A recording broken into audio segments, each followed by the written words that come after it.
Sejauh ini sedikitnya 26 kasus corona varian Omikron tercatat di Jawa Timur hingga 23 Januari. Surabaya menjadi daerah terbanyak penyumbang varian ini yakni 12 kasus. Meski jumlah kasus COVID meningkat, belum ada langkah strategis yang diambil pemerintah kota Surabaya untuk membatasi aktivitas warga. Dari 26 kasus virus corona varian Omikron di Jawa Timur, 12 diantaranya tercatat terjadi di Surabaya. Selain itu, Surabaya menyumbang kasus aktif tertinggi kedua setelah Kota Malang, yakni 77 kasus per 25 Januari. Adapun Kota Malang, 140 kasus. Tren penularan COVID-19 di Kota Pahlawan menunjukkan peningkatan pada minggu ketiga Januari.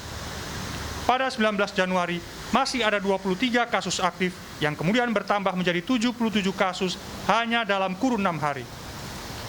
Meski diprediksi tren akan terus naik hingga puncaknya Februari nanti, saat ini pemerintah kota Surabaya belum menetapkan kebijakan strategis mengenai pembatasan kegiatan masyarakat.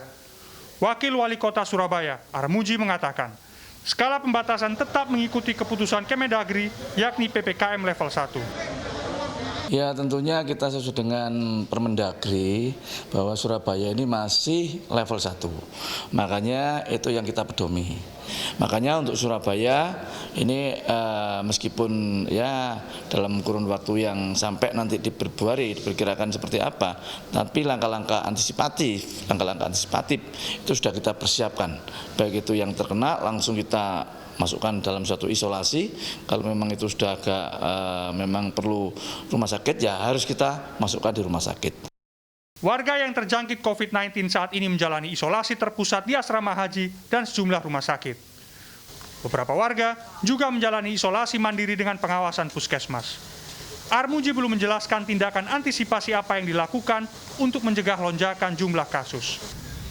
Epidemiolog Universitas Airlangga Surabaya, Windu Purnomo menyebut, peningkatan jumlah kasus ini terjadi karena mulai tidak disiplinnya warga mematuhi protokol kesehatan. Menurut Windu, meski penularan tinggi, angka kesakitan dan kematian rendah akibat terbentuknya antibodi karena vaksinasi maupun secara alami. Kenapa?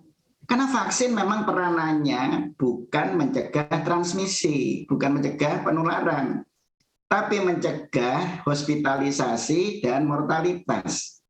Jadi meskipun kasusnya tinggi, karena memang yang mencegah transmisi penularan itu adalah prokes, protokol kesehatan, perisai luar. Perisai dalam itu adalah ketika kita tertular, ya. Jadi orang yang divaksinasi tetap bisa tertular dong, ya, meskipun sudah sampai booster sekalipun. Tetapi dia tidak akan jatuh ke situasi yang berat. Sejumlah epidemiolog mengingatkan warga agar tidak abai. Sebab setiap virus yang mudah bermutasi memiliki sifat yang sangat berbahaya. Pemerintah juga diminta tidak lambat dalam menetapkan kebijakan pembatasan yang lebih ketat untuk meminimalkan jumlah kasus. Di Jawa Timur ada 26 kasus varian Omikron dan 18 varian Delta. Diprediksi 65 hari sejak libur Natal dan Tahun Baru terjadi puncak kasus COVID-19. Hingga minggu ketiga Januari, bor isolasi ICU baru 3%, isolasi biasa 2%, dan rumah sakit lapangan 0%. Tim Liputan.